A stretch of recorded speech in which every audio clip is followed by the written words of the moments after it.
Amigos telespectadores da Rede Vida de Televisão e do programa Páginas Difíceis da Bíblia.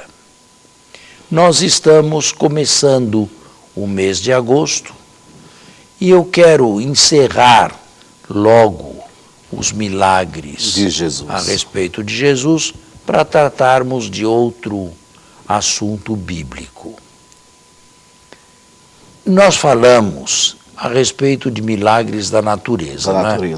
Mas eu disse, e me recordo, que Jesus, sobretudo, realizou milagres para ir ao encontro do próximo que sofria. Os evangelhos possuem um número razoável de milagres nessa direção. Pelo menos uns 15 ou 20 milagres. As fontes são Marcos, a fonte Q, a fonte particular de Lucas e a fonte de João. Nem todos têm uma múltipla atestação. Alguns são apenas sinóticos e outros apenas relacionados com João. Falando assim, sem querer passar 15 ou 20, né, porque seria muito cansativo isto, certo, e talvez monótono, passando em panorâmica, numa visão assim de conjunto, panorâmica, eu poderia dizer que alguns milagres traem ou trazem um fundo histórico, devem conter um fundo histórico. Com isto eu quero dizer que a maioria deles foi bem renarrada e reescrita, e em não poucos elementos cristológicos vieram a aprofundar o texto. Existem milagres que trazem a categoria do embaraço. E isto para nós é bom, porque é indício de historicidade. Por exemplo, Jesus certa vez curou um cego em Betsaida, certo, ou um cego na Galileia. E o evangelista Marcos diz que Jesus usou saliva, cuspiu no olho do cego. Cuspiu a primeira vez e o cego não viu claramente. Cuspiu a segunda vez e o cego enxergou plenamente. Primeiro ele veio como árvores, né? Homem como exatamente. Árvores. Bem, este é um elemento eliminado, omitido por Mateus e por Lucas e por motivos que se entende, não é? Viram nisso a possibilidade de se interpretar Jesus como se fosse um mago e o ato como se fosse uma magia. Não nos esqueçamos, na antiguidade a saliva era muito usada para fins terapêuticos, numa sociedade pré-científica e onde praticamente não existia a medicina. Portanto, o gesto de Jesus, embora inconsueto, embora um tanto chocante para nós modernos hoje, é um gesto que se enquadra bem com a época de Jesus. Também um tanto chocante é o fato de não ter conseguido realizar plenamente o milagre de uma só vez. E ter precisado cuspir pela segunda vez no olho do cego. E então este vê. Marcos se aproveitou deste episódio para mostrar a visão de fé progressiva, imperfeita, pela que passou Pedro e passaram os discípulos. Visão de fé imperfeita. Não foi de uma única vez que receberam o dom da fé. Mas isto já é teologia marciana. O episódio pode perfeitamente ser historicamente atribuído a Jesus por causa do embaraço que ele provocou, por causa do uso da saliva e por causa da repetição deste ato aqui. Repito, Marcos utilizou o episódio como que a mostrar ao leitor que muitas vezes não se tem nenhuma fé, nenhuma visão de fé, e outras vezes se tem uma visão imperfeita da fé. Logo mais, Pedro irá declarar que Jesus é o Messias, e aqui estava numa visão perfeita de fé, porém, logo a seguir, que a cruz, que os sofrimentos não te atinjam. E aqui não tinha uma visão. E foi perfeita. repreendido por Jesus. Foi repreendido por Jesus.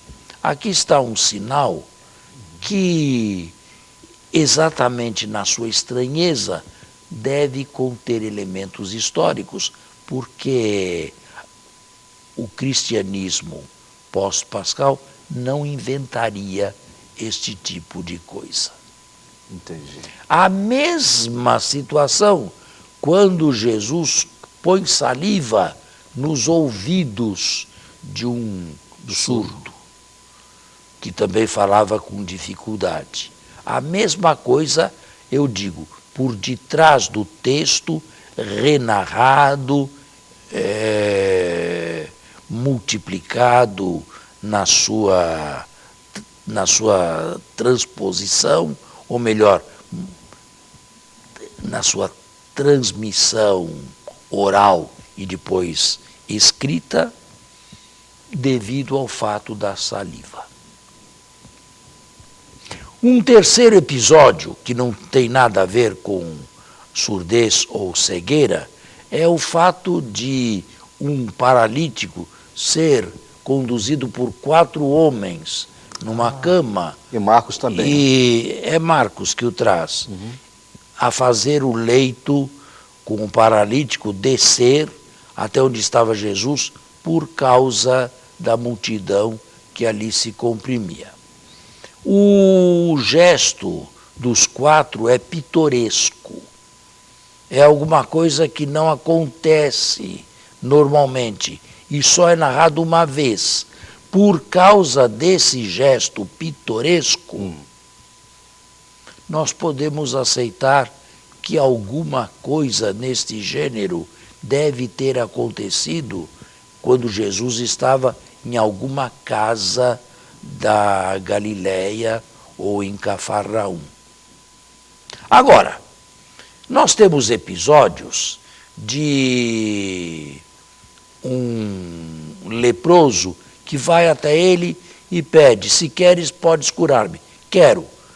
Impõe-lhe as mãos, fica curado. Que dizer disto? O episódio, percebe, é estandardizado. O episódio, de certa maneira, é bastante estereotipado. Não dá para fazer uma afirmação, um juízo histórico. É possível, em primeiro lugar, é preciso saber que por lepra se conhecia ou se entendia não apenas a doença de Hansen, mas qualquer doença de pele. era chamada lepra. E por isso nós não sabemos exatamente de quem se trata. O curado é anônimo, o curado não se sabe se tornou ou não discípulo de Jesus, que é que fez, como interpretou o milagre, percebe? O texto vem muito escassamente até nós. E então é impossível, neste caso, dar um juízo histórico. Melhor dizer que ficamos num patamar mais seguro quando dizemos que ele curou cegos, é a fonte que, ou que ele curou surdos, mudos, mas sem identificar. Parece que as identificações, quando há, são muito estereotipadas para dizermos aqui se trata de um caso histórico. Talvez seja uma tipificação de alguns episódios naquela linha que Jesus tenha operado. Fui claro? Foi claro, claríssimo, claríssimo. Bem, nós temos que fazer um intervalo. Já? Como está passando rápido. E voltamos a seguir. Estamos no segundo momento. Já dei a entender alguns. É melhor ficar no genérico, a não ser que o milagre traga tais particulares, e às vezes trazem, que é possível avançar mais. É melhor ficar no genérico. Ele realizou sinais e prodígios. Entendi. E alguns deles são mais tipificações. Ou seja, naquele leproso podem estar diversos casos, diversos curados, né? Todos eles ali personificados, naquele leproso anônimo. Agora, o senhor me falou aqui no intervalo... A viúva de Naim. A viúva de Naim. Aqui, em primeiro lugar, é só Lucas que o traz. Lucas, capítulo 7. Só Lucas. Não tem múltipla atestação. Lucas não poderia ter inventado Naim. Por que inventar Naim? Lucas não conhecia a Palestina, nunca esteve na Palestina. Por que inventar uma aldeiazinha sem nenhum significado? Por que inventá-la? A arqueologia encontrou a aldeia de Naim. Lucas fala de uma porta da cidade. A aldeia de Naim tinha uma porta. Nós temos o cortejo da morte que sai e o cortejo da vida com Jesus que entra.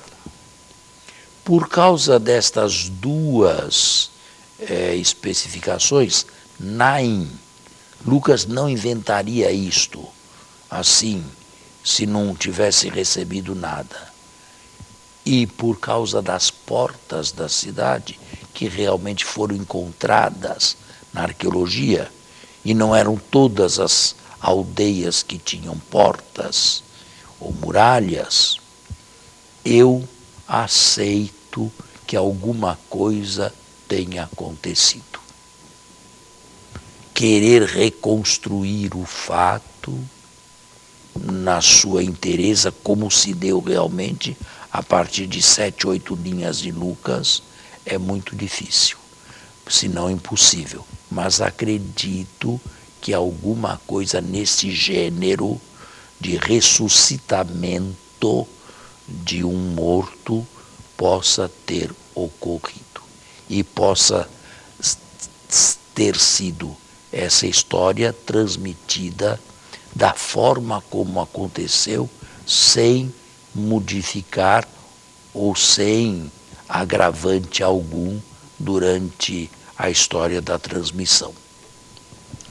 Com relação ao morto, à morta, melhor, a filha de Jairo, a mesma coisa. É praticamente a única, tem um outro caso, mas é praticamente a única miraculada de quem se sabe o nome, Talita. Houve ali uma expressão aramaica que foi conservada e não foi traduzida para o grego. Talita cumi, menina, levanta-te. O pai dessa menina se chama Jairo. Como isso tudo foi inventado? Percebe? Tem mais. Este foi um milagre mais extraordinário que Jesus realizou. E, no entanto, nenhuma cristologia, nenhuma teologia, eu sou a ressurreição e a vida, como em João, por exemplo. Pelo contrário, caçoavam dele, zombavam dele. Quando disse a menina não morreu, a menina está morta, está dormindo.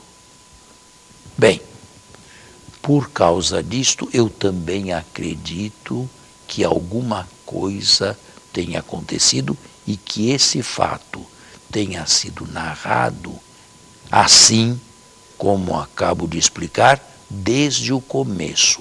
E não foi uma doença grave que na transmissão oral se foi agravando até chegar à morte. Ela sempre foi narrada dessa maneira. Portanto, eu acredito que houve particulares, houve pessoas vizinhas a Jesus que presenciaram o fato e entenderam o fato desde o início como o ressuscitamento de uma morta. Com um pouco menos de segurança, eu falo de Lázaro, porque aqui a teologia é imensa. Eu sou a ressurreição e a vida. Quem crê em mim, ainda que esteja morto, viverá, não morrerá para sempre. O evangelista Lucas fala de duas irmãs, Maria e Marta, mas não fala de Lázaro. Interessante. São as mesmas Maria e Marta? Parece que sim. Mas Lucas não fala uma palavra de Lázaro. É João quem diz que essas mulheres que deveriam ser as mesmas, seria surpreendente que fossem outras duas irmãs com os mesmos nomes. É João que nos diz que elas tinham um irmão chamado Lázaro. Isto não chegou a Lucas. E o milagre como tal não é narrado por Lucas. Porém, depois de toda a teologia de Jesus como a ressurreição e a vida, depois de mostrar ao leitor que, por ter dado a vida ao morto, Jesus é condenado a morrer, o milagre como tal é narrado em 2 ou 3 linhas. Ou melhor, o evangelista não se detém no maravilhoso enquanto tal. Lázaro vem para fora. O morto veio para fora e retiraram-lhe os panos com os quais estava envolto. O milagre, como tal, não passa de 2 versículos. Portanto, é possível que João tenha buscado ou tenha descoberto um ressuscitamento e o tenha revestido de uma altíssima cristologia. Uma pergunta. Esse local, esse túmulo de Lázaro foi preservado? Não. O que existe lá é só... Existe lá uma coisa lá, mas não tem nada de histórico, tá. não. Quer dizer, não é possível chegar lá cientificamente de forma nenhuma. Entendi. Houve uma época em que se tentava localizar cada episódio de Jesus na Terra Santa, mas isso aí é uma tradição que não tem segurança, digamos, histórica. Tá certo? Tá certo. Bom, que mais? Em todos esses 3 casos de ressurreição, nós devemos falar de ressuscitamento e evitar o termo ressurreição, porque se trata de ressuscitar para trás, ressuscitar para uma vida mortal e ter que morrer de novo. Ah, tá. Então chama-se ressuscitamento. É diferente de ressurreição, que significa ressuscitar para frente, ressuscitar para a escatologia e não voltar atrás. Foi a ressurreição de Jesus. Esta não foi uma simples volta de um defunto a uma vida mortal. Foi uma ressurreição para o ponto final. Deus deu, com a ressurreição de Cristo, um salto imenso na história, inaugurando a escatologia. Então o correto é dizer o ressuscitamento de Lázaro. Melhor dizer ressuscitamento e deixar ressurreição para a ressurreição de Cristo. E a nossa, quando ressuscitarmos, não mais para esta vida, nós também não teremos ressuscitamentos, mas ressuscitarmos para a vida eterna. A vida eterna. João tem um outro milagre de um doente, e não se diz qual a doença, capítulo 5, junto da piscina de Betesda. É o paralítico, né? Não se diz exatamente o que ele era, só que ele tinha uma doença e não podia se lançar na piscina. E a água se move, ele não consegue... Lá também, escavações foram feitas, recentes, do século XX, e foram encontradas essas piscinas na área de Jerusalém, dentro da cidade, e antes do ano da destruição, antes do ano 70. Portanto, e mais, este não pediu para ser curado, este não agradeceu, este não se sabe o que fez depois, e este foi até mesmo dizer, talvez por obtusidade, mais que por maldade, às autoridades, que foi Jesus que o havia curado. Por esses motivos todos, eu também estou propenso a aceitar que isso aqui não teria sido inteiramente inventado pela comunidade. Qual é o termo que você usa? Lichet, é isso? Como? Quando atesta que é possível, qual é o termo que você usa? Quando é possível, lichet. Lichet, Quando não é possível, ou melhor, não satisfaz, certo. Non liquet. Perfeito. É o termo latino, é a expressão latina. Não satisfaz, ou seja, não temos elementos suficientes para chegarmos cientificamente com a historicidade, com a história até lá. No primeiro programa, é só para poder situar... Mas estamos já com o tempo esgotado. Já estamos? Já então, esgotou. Que pena. Então, fica para o nosso próximo programa. Muito obrigado. Muito obrigado. Até o próximo sábado, com a bênção e a graça de Deus.